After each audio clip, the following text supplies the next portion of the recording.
संपूर्ण भारतवासियों को, संपूर्ण देशवासियों को आज माता अन्नपूर्णा के प्रागट्य दिवस की और भगवान परशुराम भगवान के प्रागट्य दिवस की बहुत बहुत बधाई, बहुत बधाई। आपका जीवन भगवान परशुराम जी से सीखिए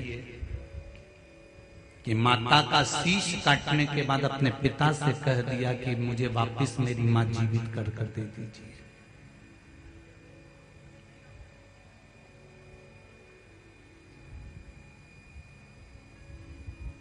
कितनी सुंदर बात कही है, जरा समझ लेना। परशुराम भगवान से आज मां नर्मदा शिव महापुराण की कथा में बैठे हो। आस्था चैनल पर जितने लोग सुन रहे हैं, फेसबुक यूट्यूब पर जितने लोग सुन रहे हैं और इस पावन पंडाल में सिमली अर्चन में जितने लोग सुन रहे हैं, ध्यान देना। परशुराम भगवान से कहा गया कि माता का सिर काट दो, और सिर काट दिया। और बाद में परशुराम भगवान के पिताजी ने पूछा कि तुझे क्या दूं, तो कहा मेरी माता को जीवित कर दो। इतनी सी बात हमको सीखना है परशुराम भगवान से कि नर्मदा जी के घाट पर जाकर नारियल फोड़ो, मना नहीं है, खूब फोड़ो, मना नहीं है।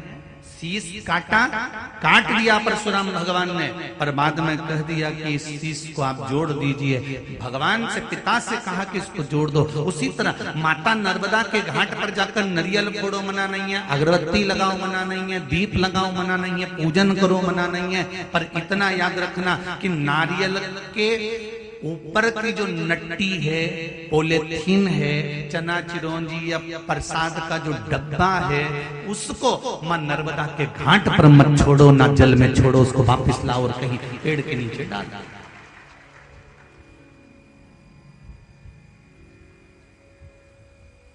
पवित्र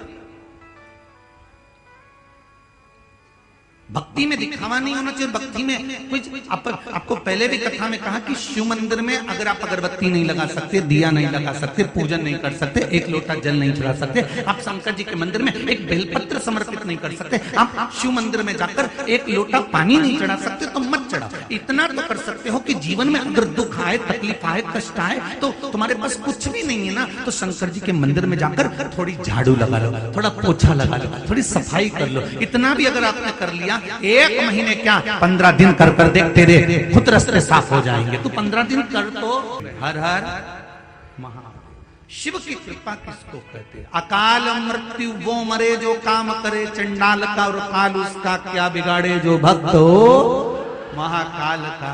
अगर शंकर जिसको रख रहे हैं, उसको दुनिया का कोई नहीं चख सकता।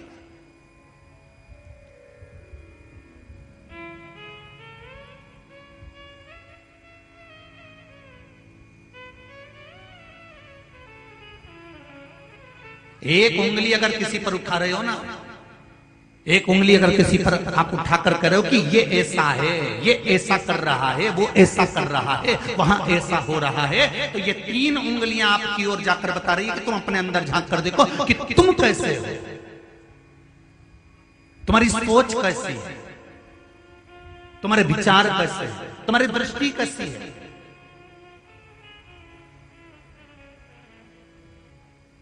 कितना लोभ, अहंकार, काम, वासना, तृष्णा, आसक्ति कितनी भरा चुकी है।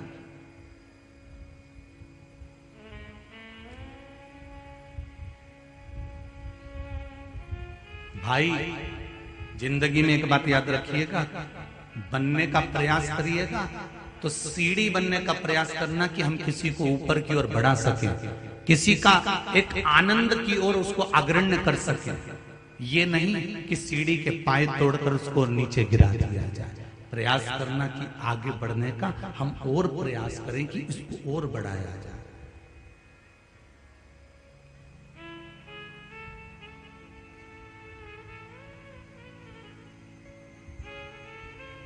जब हम आ रहे थे अभी गाड़ी से, जहां हम रुके हैं संत निवास पर, तो वहां से जब हम आ रहे थे तो कोई बेले के फल का रस बांट रहे थे। तो बड़ी प्रसन्नता हुई कि देखो कथा करवाने वाला व्यक्ति कथा करवा रहा है, पर गांव के लोग, असेंबली हरचंद के लोगों ने ये विचार कर लिया कि बैसाख के महीने में सेवा करने का ये मौका दूसरी बार नहीं मिलने वाला असेंबली हरचंद वालों को। तो उन्होंने कहीं पानी रख दिया, कहीं शरबत रख दिया, कोई शक्कर घोल घोल कर रसना भर भर कर पिला रहा है, तो कोई बेल का रस पिला रहा है। इससे बढ़कर सुख और क्या होगा। फिर मौका मिले ना मिले, लोग जाते हैं दूसरी जगह जाके भंडारे खोलते हैं, भोजन कराते हैं। हमें मौका मिला है, ना जाने कितने कितने गांव के लोग यहाँ पर आकर भगवान शिव की कथा कर तत्व ग्रहण कर रहे हैं। उनका सुख, उनका आनंद।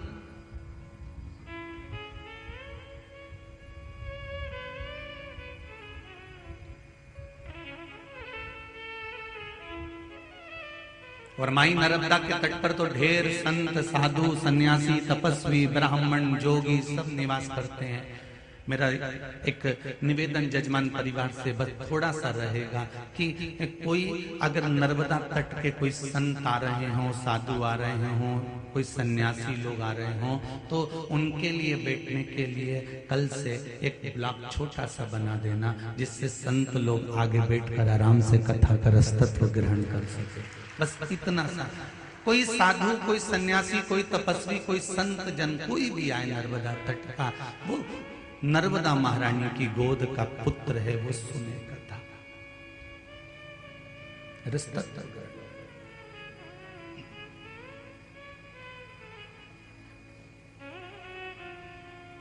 मां नर्मदा शिव महापुराण की कथा सुनने बैठे हो। शिव महापुराण की कथा कहती है सत्यता के मार्ग पर जब अपन चलते हैं तो दुनिया के कई दुख हमारे सामने आकर खड़े हो जाते हैं। दुख भले आए, पर यदि शिव की भक्ति आपके भीतर है, शंकर का स्मरण आपके भीतर है, तो वो दुख तुम्हारे सामने जरूर आएंगे, पर आपके ऊपर हावी नहीं हो पाएंगे। ऐसा नहीं है कि दुख नहीं आते, दुख तो आएंगे। जैसे धूप और छांव है, दिन और रात है, सुबह और शाम है, उसी तरह जीवन के पहलू में सुख और दुख है।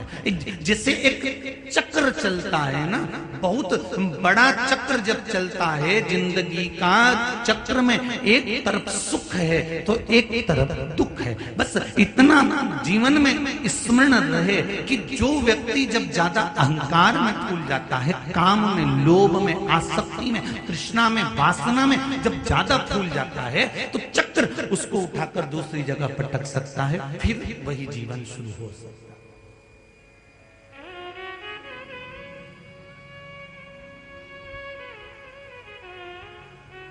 भगवान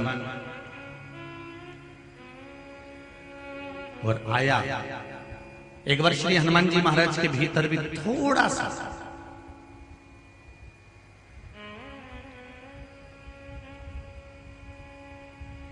श्री हनुमान जी महाराज के भीतर भी छोटा सा, थोड़ा सा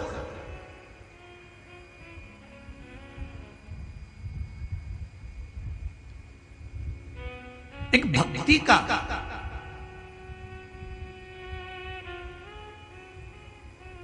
थोड़ी सी अभिमतता सामने प्रकट हो गई।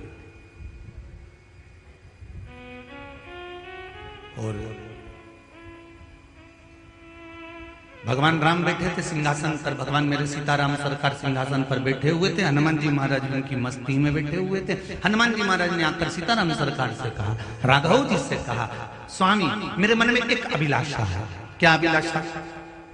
मैंने आपकी सेवा करी, आपकी सेवा में मैं लगा रहा, पर मेरी एक इच्छा है।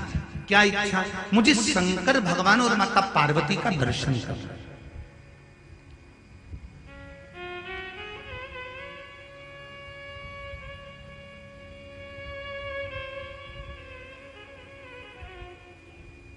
शिव और पार्वती का दर्शन करना है, और मुझे कैसे भी बस शंकर और पार्वती का दर्शन मिल जाए। तो राम जी ने कहा, एक काम करो ना, कैलाश पर चले जाओ, राम जी का शंकर भगवान और माता पार्वती का दर्शन मिल जाएगा। तो जाओ कैलाश पर, शंकर पार्वती का दर्शन करना है तो कैलाश चले जाइए। अब एक बात याद रखना, ये कथा आपकी और हमारी है, थोड़ा ध्यान दीजिएगा इस कथा। मेरे हनुमान जी महाराज जी को राम जी का दर्शन हो रहा है, मेरे हनुमान जी को सीता जी का दर्शन हो रहा है, मेरे हनुमान जी को माता कौशल्या कैकेयी सुमित्रा जी का दर्शन हो रहा है, मेरे हनुमान जी को भगवान विष्णु का दर्शन हो रहा है, मेरे हनुमान जी को देवऋषि नारद का दर्शन हो रहा है, मेरे हनुमान जी को सभी देवी देवताओं का दर्शन हो रहा है। पर हनुमान जी ने ये संवाद भगवान राम जी से कहा कि मुझे शंकर और पार्वती का दर्शन नहीं हो रहा, उनका मुझे दर्शन करना।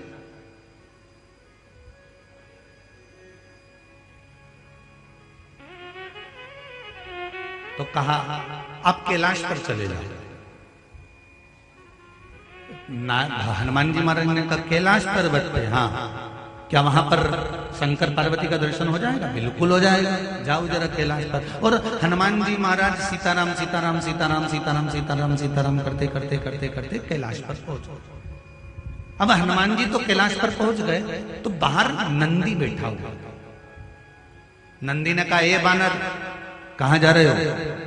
आप मुझे जानते नहीं है? नंदी ने कहा मैं आपको पहचानता हूं, आप हनुमान जी है ना? हाँ। राम जी के सेवक है ना? हाँ। राम जी की भक्ति करते हैं ना? हाँ। यहाँ क्यों आए हो? मुझे शंकर जी और पार्वती जी का दर्शन करना है। तो नंदी ने कहा हनुमान मैं तुम्हें दर्शन तो करा देता, मना नहीं है हनुमान जी, पर दिक्कत केवल एक छोटी सी है।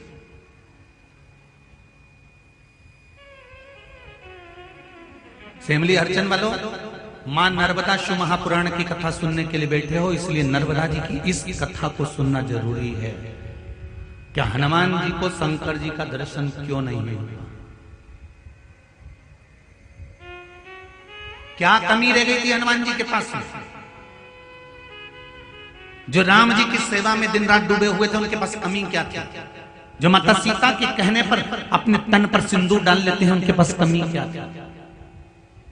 जो दौड़कर लंका पर चढ़ाई कर सकते हैं, उनके पास कमी क्या रह गई थी? जो शंकर और पार्वती का दर्शन नहीं हुआ कैलाश जाने पर।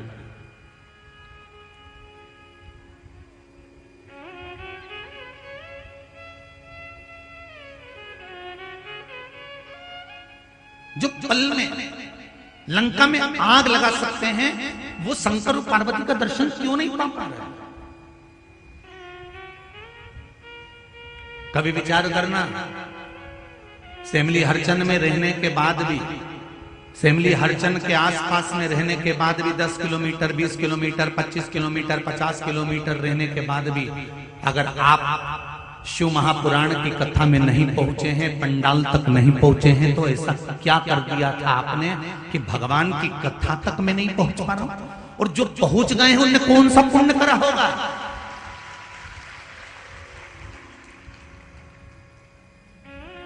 मेरा तो माताओं से भी कहना है, अपने अपने पतियों से कह देना कमाने के लिए जिंदगी पड़ी है, और किसके लिए जोड़ रहे हो? सवेरे 8 बजे से दुकान खोलकर बैठते हो, रात के 9 बजे तक दुकान खोलकर बैठते हो, किसके लिए कमा रहे हो?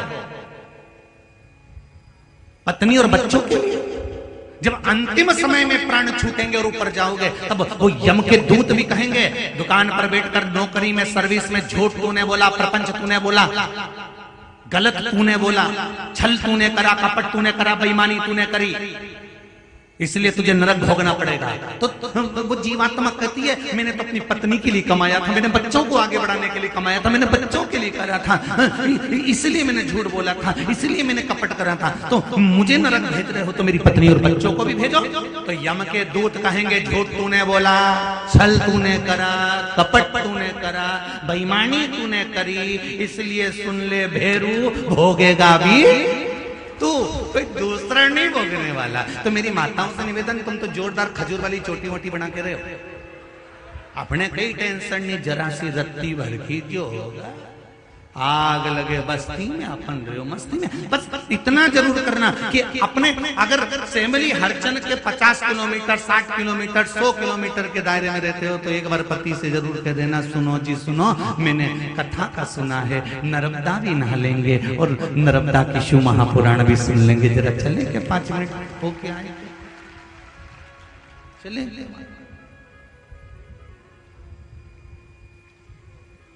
बैसाख महीने में जो नहीं आ पा रहे हैं उनसे भी निवेदन है, ये शिव महापुराण की कथा नर्मदा जी और शंकर की कथा आपके दरवाजे तक आ रही, दिल से डुबकी लगाओ खूब खूब। और कोई इससे बाँचने वाला कोई दूसरा नहीं, शिव शंकर है। करवाने वाला कोई दूसरा नहीं, शिव शंकर है। और सुनने वाला कोई दूसरा नहीं, शिव शंकर। कोई दूसरा जो मैं कहते हैं ना कि मैं बाँच रहा हूं या मैं कर रहा हूं या मैं करवा रहा हूं, इनका मैं तो कहीं पर भी टूट सकता। एक महाराज जी प्रवचन में कह रहे थे, मेरे मुंह से 7 दिन तक गंगा बहेगी, तुम सब डुबकी लगा। एक गांव का व्यक्ति दौड़ के अपने घर गया, पत्नी से जाकर कहा, सुन पिताजी की अस्थियां रखी थी कहां है? पत्नी बोली, क्यों, तुम गंगा जी जा रहे हो? पति बोला, फालतू की बात मत कर, गंगा जी जाने की जरूरत नहीं है, गंगा ही अपने गांव में आ गई है। अच्छा हाँ, तू बता पिताजी की अस्थियां कहां धरी? तो के वो कबेलू पे धरी, मगरी के ऊपर। तो उन्होंने जो ऊपर कबेलू पे अस्थि धरी थी उसको निकाली और सिलवट्टे पे उस पे चकोर बुनी चटनी बनाने का जम के, तो बोलो क्या बोलते हैं उसको, सिलवट्टा। उसको वो लुड़िया से रगड़ ली और रगड़ के और उसकी चटनी बना के उसे पीस के पुड़िया। तो पत्नी के इसको, तुम्हारे पिताजी की हड्डियों को पीस क्यों रहे हो? पति बोला, तू फालतू की बात मत कर, जहां से गंगा निकल रही है वो छोटी सी जगह है। और पीस के पुड़िया बांध के कथा में बैठ गए। और कथा में बैठा और जैसे ही महाराज जी ने फिर दूसरे दिन कहा, मेरे मुंह से 7 दिन तक गंगा बह रही है, तुम सब डुबकी लगा। इतने में तो खड़ा हो गया, रुको महाराज थोड़ा सा प्रसाद खा। और खड़े होके जो महाराज जी के दिया, महाराज जी ने वही व्यास पीठ पे लेके मुंडा में धरा। और मुंडा में धरते उसी ने दांत में जो चर्र बोला। और चर्र बोलते थे तो महाराज जी ने पूछा, क्या खवा दो, क्या खवाया? तो के गुरुजी तुम ही बोल रहे थे 7 दिन तक गंगा बह रही, गंगा बह रही। तो मैंने सोचा पिताजी की अस्थियों को गंगा जी में खवाना था, तो मैंने सोचा यही खवा।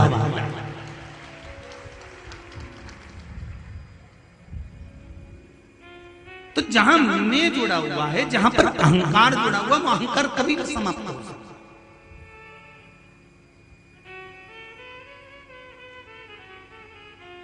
दुनिया के लोग चने के झाड़ पर चढ़ाने वाले बहुत मिलेंगे, बहुत बढ़िया लिखा, बहुत बढ़िया कहा, बहुत बढ़िया, बहुत जोरदार। और तुम्हें चढ़ा चढ़ा चढ़ा चढ़ा चढ़ा चढ़ा ऊपर से नीचे पटक देंगे, बहुत जोरदार।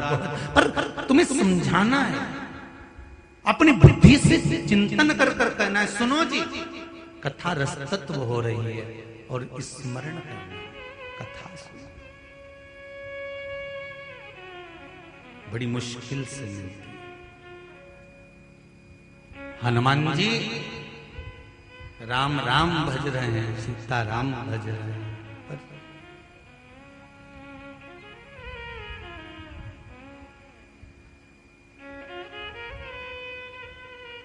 कहां आ रहा? मुझे शिव जी का दर्शन करना, शिव जी का दर्शन। ओ हनुमान जी से नंदीश्वर कह रहे हैं कि तुम्हें शंकर जी का दर्शन नहीं हो सकता, वापिस लौट जाओ। मुझे जानते हो आप? हनुमान जी ने कहा, मुझे पहचानते हो? हाँ पहचानता हूं। जब थोड़ा सा अहंकार व्यक्ति का ऊपर बढ़ता है ना, तो वो कह देता, तुम मुझे जानते हो?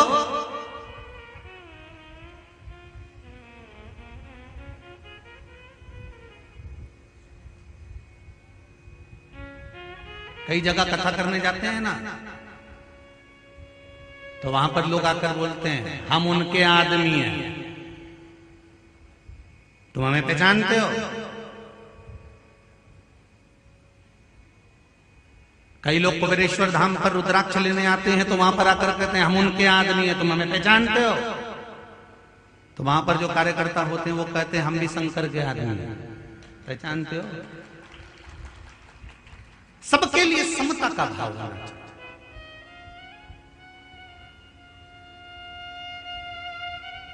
अगर एक गरीब व्यक्ति भी रुद्राक्ष लेने खड़ा है तो एक सेठ साहूकार भी रुद्राक्ष लेने के लिए खड़ा हुआ है। समता का भाव रखिए, दृष्टि में सम रखिए।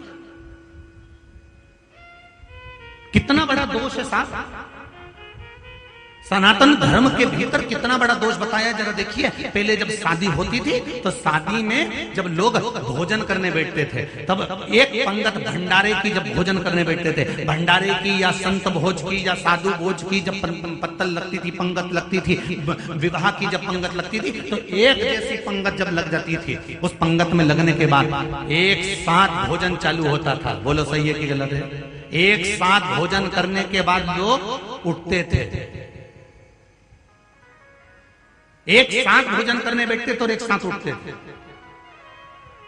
और जो परसगारी करने आता था, गुलाब जामुन लेकर आया, चाहे बर्फी लेकर आया, चाहे पूड़ी लेकर आया, चाहे सब्जी लेकर आया, सबसे पूछते पूछते पूछते पूछते जाता था।